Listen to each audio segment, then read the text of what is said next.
السلام عليكم ورحمة الله وبركاته. سو دوادا دمانتين waxaan bilaaban doonaa haddii aan la yiraahdo casharkii ku saabsanaa sida wariyuhu uga u shaqeeyo xilliga iyo xaaladaha lagu jiro COVID-19 ama coronavirus. Waxaan ognahay COVID-19 waa musiibo adduunka kusoo korortay oo xilligan timid. wuxuu ku faafaa waxyaabo badan oo ay sahlan tahay in qofka wariyaha uu sameeyo. Tusaale ahaan, qofka wariyaha waxa inta badan uu ka dhex shaqeeyaa bulsho fara badan meel ay joogaan. waxa uu la macaamilaa dad kala duwan oo laga yaabo in qaarkood ay infected yihiin ama positive yihiin oo viruskii uu la nool yahay. si marka waxaasoo dhan looga baxo ama looga digtoonaado ayaan ugu talagalnay casharkan in la sameeyo. marka inta aynan guda gelin waxaan rabaa inaan ka hormariyo sharaxaad kooban oo ku saabsan marka hore sida looga warramo. coronavirus wuxuu ka mid yahay waxyaabaha hubinta badan u baahan in dadka qaba laga xaqiijiyo inay qabaan dadkaas. maxaa yeelay haddii aad qof aan qabin coronavirus aad ku sheegtid inuu qabo ama numberka dadka la nool xanuunka adigu aan ka xigan ciddii shaqada ku lahayd oo shaqadeeda ahayd adigu aan ka xigan, haddii aad samaysid inaad adigu iska qaadatid go'aan aad leedahay intaasaa qabta ama qofkaas corona qabaa ama waa sidaas aad leedahay, waxay dhibaato ku tahay xogtii dadka gaaraysay oo aan sax noqonayn oo aan run noqonayn iyo waxaan adiga sida lagugu aaminay laftigeedii oo noqonaysa mid aan la isku hadlayn karin aad noqonaysid ayaa suurtagal ah inaad tirahdid marka inaad samaysid. marka si arrintaas dhan looga baxo waxaad u baahan tahay inaad xaqiijisid ama xogta aad ka xigatid cid ku shaqa leh inaad ka xigatid xogtan ciddii waxaan shaqada ku lahayd oo wasaaradda oo kale. xitaa fariimaha aan baahinayno iyo talooyinka aan sheegayno waa in cid shaqo ku leh ama aqoon u leh ay ka qayb gashaa oo ay baahintu ay ka timaadaa.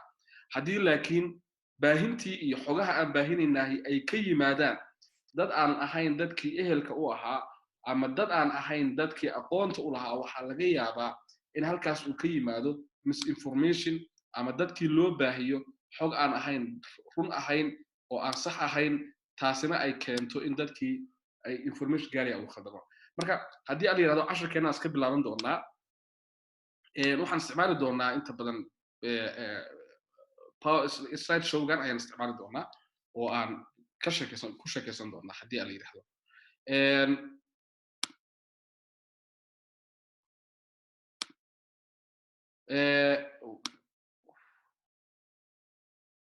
waxaan doonayaa muuqaalka marka waxaan u baahannahay inaan fahanno waxyaabaha ay tahay wariyuhu inuu sameeyo xilliyada ay jiraan xaaladaha COVID-19. marka Koronto Academy baad kala socotaan talooyinkan marka wariyaasha ku saabsan yihiin waana talooyin aad u baxsan. marka koowaad talada koowaad ee lagu siinayo ee hadda caalamka oo dhan ay isla qaateen waxa weeyaan wariyanimada media kaliya ma ahane meelo badan shaqooyin badan in guriga lagu shaqeeyo. sababta guriga loogu shaqeynayo waxa weeye inaadan horta cudurkii soo qaadin. lambar 2 inaadan adigu haddii aad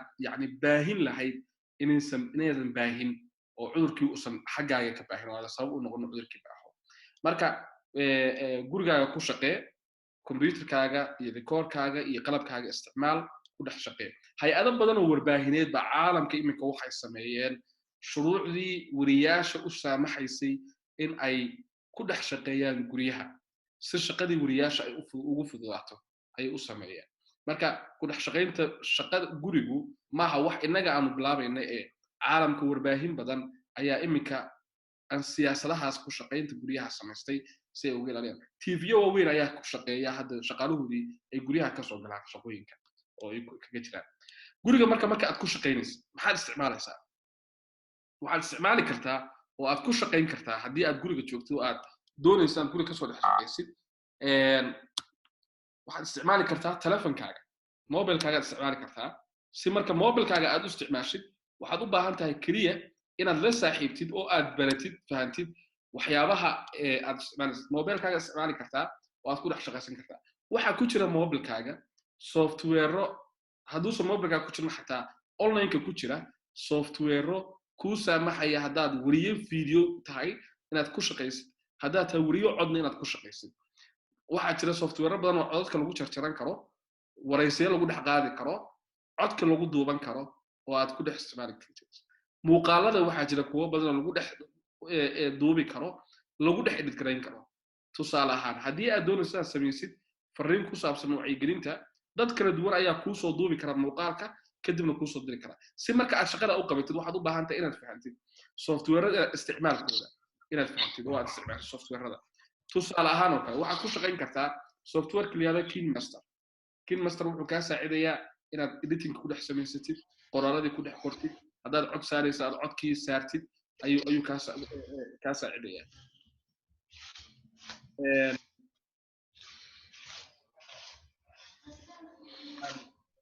ayuu kaa saacidayaa waxaa kaloo isagana jira oo kaa caawinaya softwarekan la yidhahda InShot isaga laftigiisa waa application editing video editing ku shaqeeya oo free ugu jira haddaad gashid haddaad wadatid Android haddaad wadatid haddaad wadatid iPhone ba waad helaysaa waxaa kaloo isagana jira iMovie oo gaar u ah dadka isticmaala iMovie dadka isticmaala iPhone-ka oo aad ku edit garaysan kartid videoska aad haysatid waxaa kaloo aad isticmaali kartaa Power Direct isagana oo aad editing-ka ku samaysan kartid oo isaga laftigiisa ah aalad ku saamaxaysa inaad wax badan edit garaysatid oo aad samaysatid waxaa kaloo iyadana aad samayn kartaa marka aad guriga joogtid inaad isticmaashid mobilkaaga adigoo isticmaalaya softwaradaasna isticmaalaya inaad ku dhex shaqaysid gurigaaga waxaa kaloo tusaale ah softwaradan inay kaa caawinayaan xitaa inaad gurigaaga adigoo jooga aad dirtid videoga ama aad upload garaysid haddii aad YouTube iyo meel kale gelinaysid isticmaal marka tusaale ahaan oo kale haddii aad u baahan tahay inaad waraysi qaadid oo aad cid la hadashid ama aad dood qabatid oo aad cid kulansiisid waxaad isticmaali kartaa applicationada lagu wada xiriiro oo uu ka mid yahay kan iminka aan ku wada xiriirana ee Zoom uu ka mid yahay ayaad samayn kartaa waxaad kaloo isticmaali kartaa applicationo badan oo ay ka mid tahay Skype-ka uu ka mid yahay ayaad isticmaali kartaa waxaad isticmaali kartaa WhatsApp oo aad dad ku kulmin kartaa kala duwan waraysiyadii iyo doodihiiba halkaas aad ku qaban kartaa oo aad ku samayn kartaa oo way kuu duubayaan weliba tusaale ahaan oo kale applicationka dhimkaa isticmaalayna ee Zoom-ka wuxuu kuu duubayaa muuqaalkii iyo codkii iyo wixii aad samaynaysay oo dhan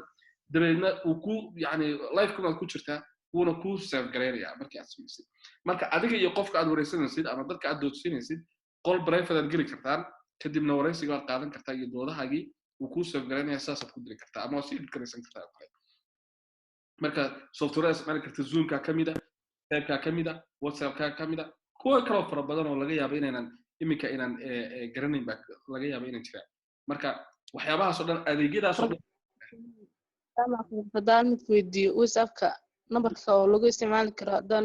noo soo dhigi karti meesha hoose raallo nuut saar adiga oo qoraala su'aalaha xagga dambe aan ka geli doonaa marka codkaaga please nuut saar marka dambe su'aalaha idin furi doonaa casharka markaan dhameeyo kadib si marka aan sii wadano marka aad isticmaalaysid Zoom-ka iyo WhatsApp-ka iyo Skype-ka iyo waxyaabahaas lagu duubayo codadka waa marka aad guriga dhex joogtid iyo marka aad ku shaqaynaysid aaladahan lagu kulmo laakiin mar bay khasab tahay wariyuhu inuu banaanka u baxo uu ku khasban yahay oo laga yaabaa warbaahinta uu ka shaqeeyo inuu ugu qoran yahayba inuu yahay reporter oo uu khasab tahay inuu banaanka aado markaas uu qofku banaanka aadayo uu ka soo shaqaynaya banaanka waxyaabaha ay tahay in la sameeyo waxaad kow ka ah sida caadiga ah inaad sanka xiratid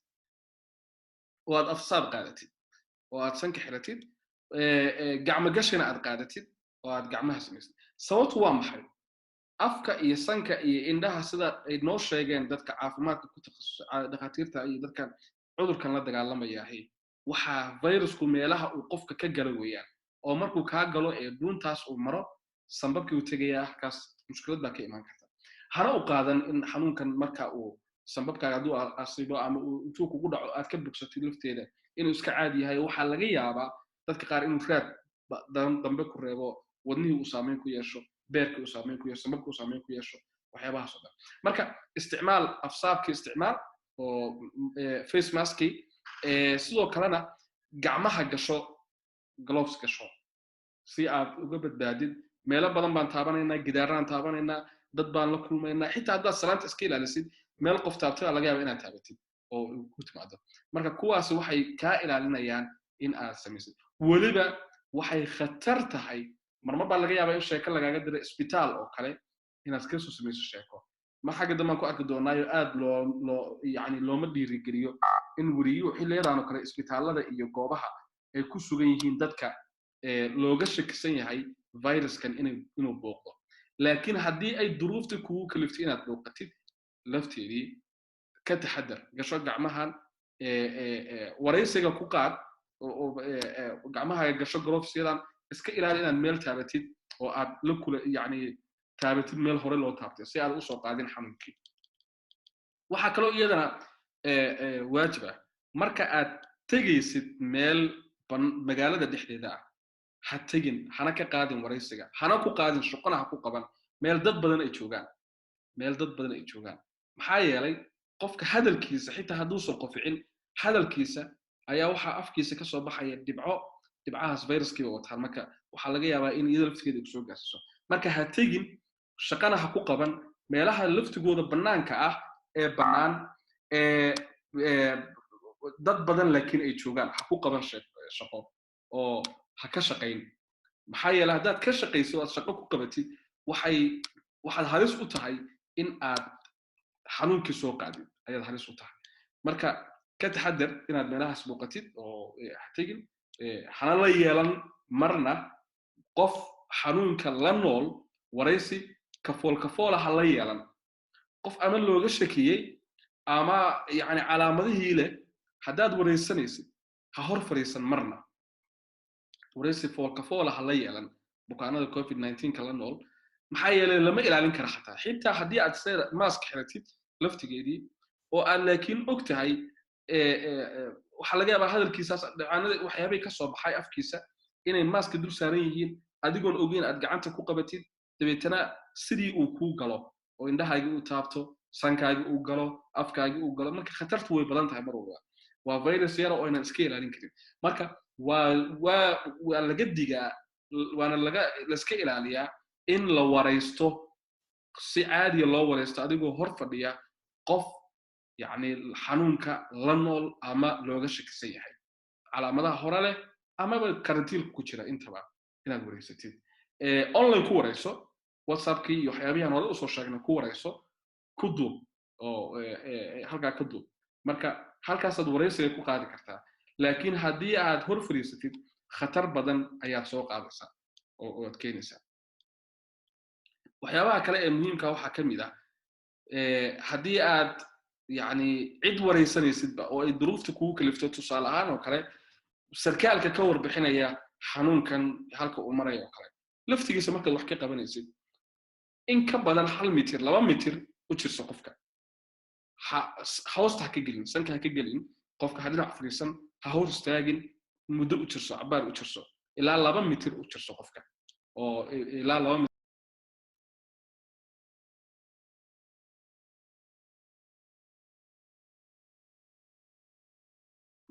رالي هذا خدك أقوي رالي هذا مالي مغلي هذا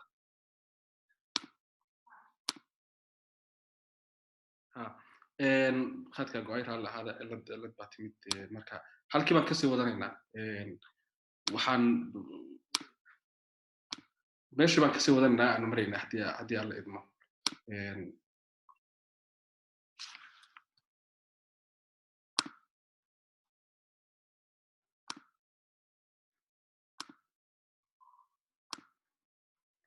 si marka aad isaga ilaalisid xanuunkan waxyaabaha lagugula talinayo waxa kow ka ah qofka aad la yeelanaysid waraysiga ama aad la hadlaysid u jirso masaafo ilaa 2 mitir ah ugu yaraan u jirso oo ha hor istaagin hoosta ha ka istaagin ha ilaawin marka aad cid waraysanaysid mar kasta inaad qaadatid afsaabkii iyo gacmo gashiga inaad qaadatid inaad afsaabkii gacmo gashiga xirtid marna qofka ha ka salaamin cidna ha ka salaamin gacanta salaamta gacan qaadka cidna ha ka salaamin waa waxyaabaha caadiga ah ee dadka lagu wacyigeliyo weeye waxyaabaha marka haddii inaga ka wariyaal ahaana aynan fahmin muhiimadda ay leedahay arrintaas haddaynan fahmin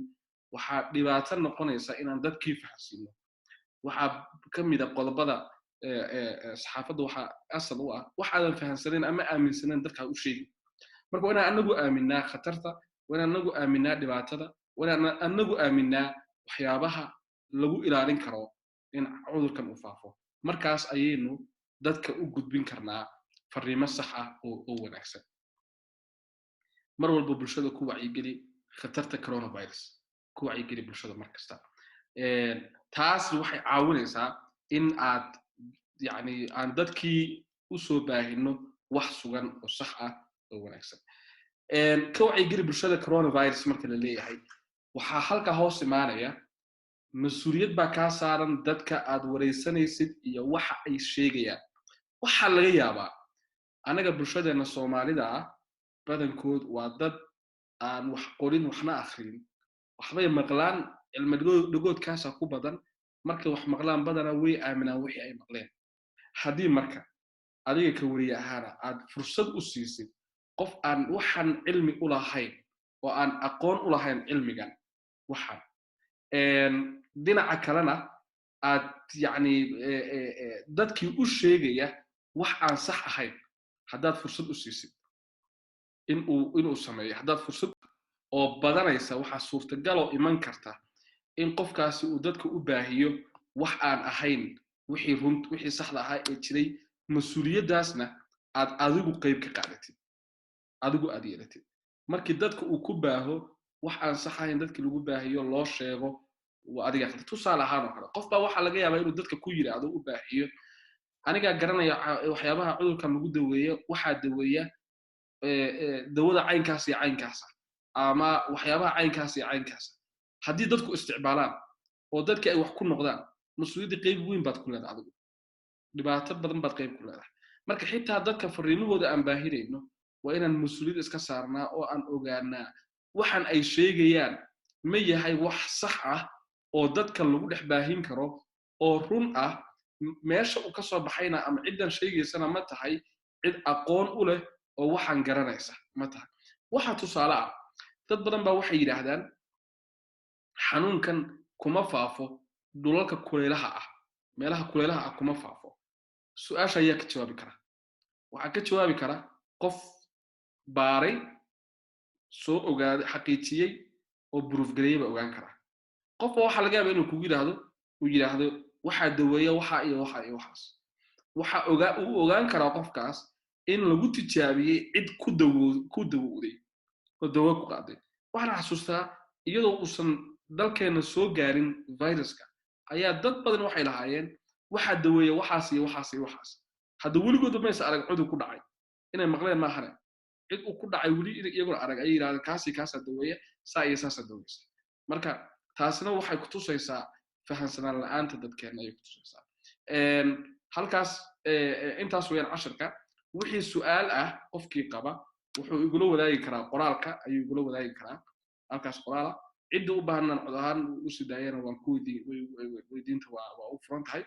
marka laakiin casharka halkaasuu ku kooban yahay 8 daqiiqo waxaan ugu talagalnay inaan su'aalaha aan ka jawaabno 2 daqiiqana aan soo koobno su'aalaha marka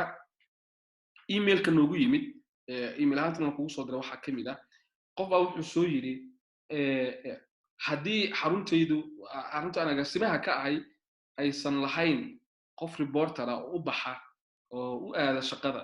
seebaan dadkii oo dhanna oo dadkiina aysan wada heli karin inay ku xiriiraan whatsappka ama aaladan seebaan ku samayn karnaa sheekooyin badan su'aal wanaagsan weeyaan horta waa run dad bulshadeenu badankoodu ma heli karaan skype-ka whatsappka iyo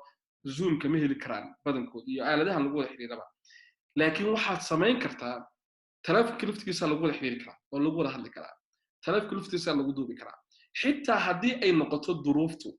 in la tago oo la aado oo shaqo la soo qabto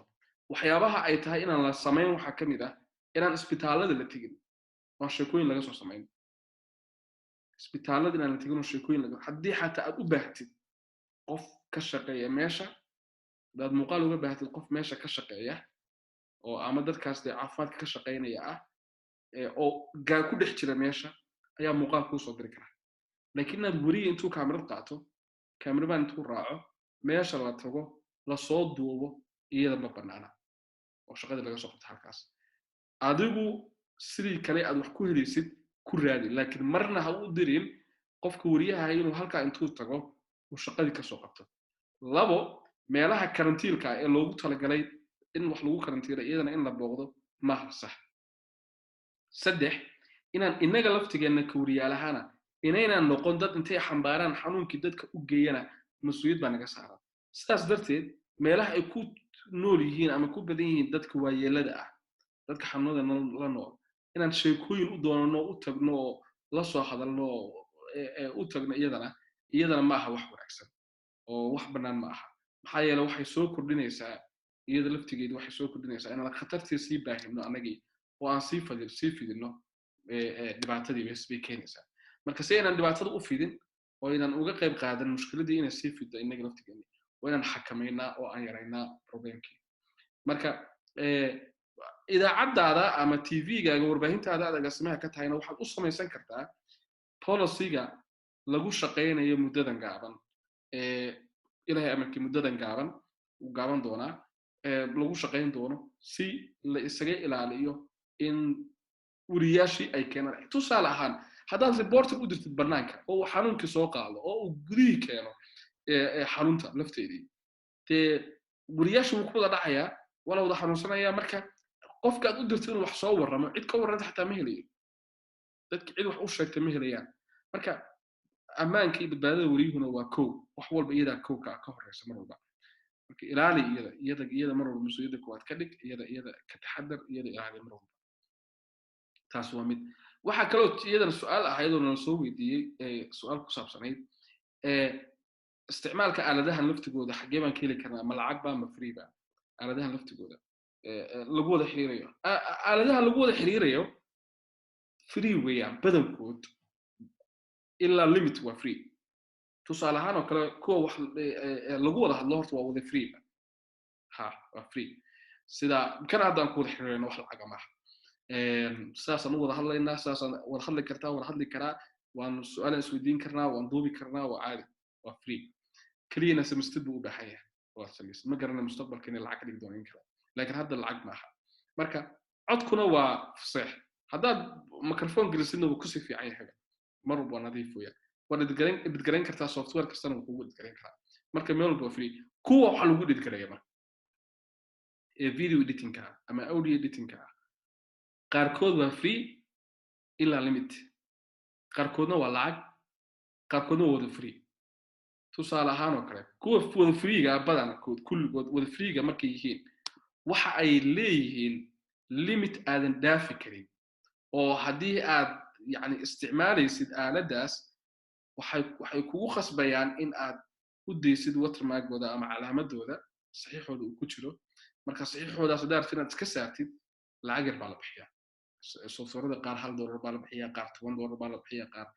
qaarna wax yar baa la bixiyaa marka waad heli kartaa waa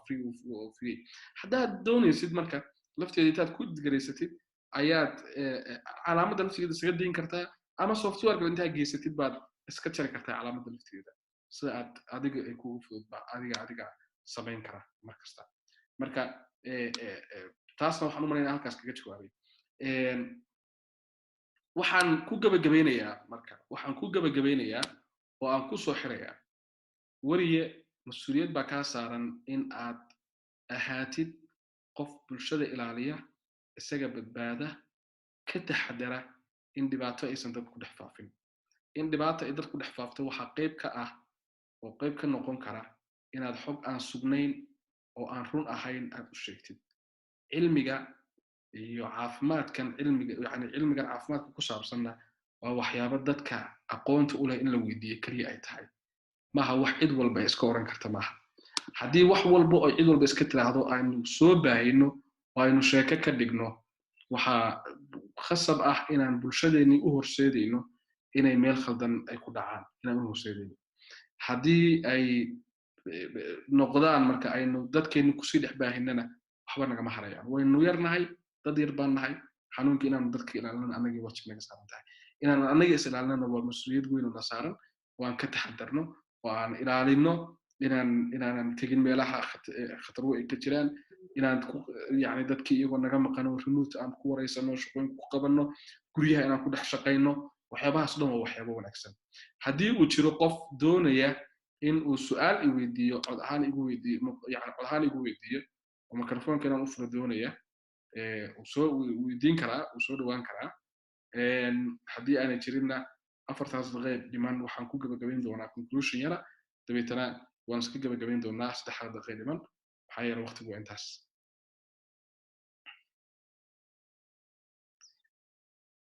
waaye halkaasaan kasoo wadan waaye marka wariyanimaduna waxa weeyaan responsibility social responsibility waa qayb ka mid ah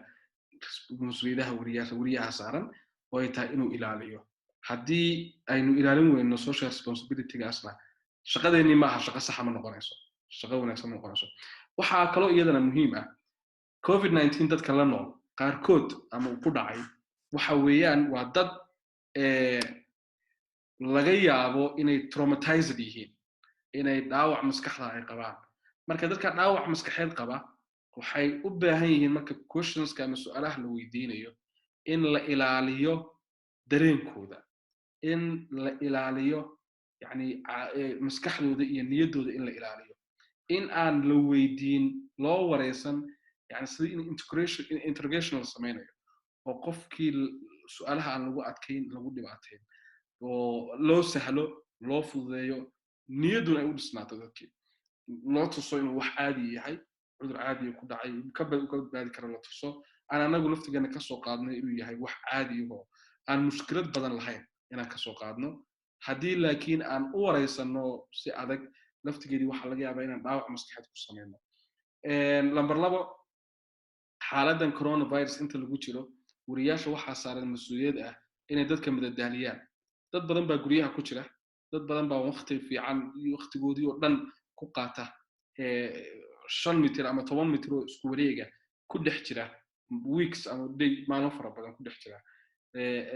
iyadoo de dalka in badan aan la saarin laakiin dad baa laga yaabaa inay iyaga cabsi xaggooda ah iyagoo og intifaacoodu hooseeyo inay isa saareen oo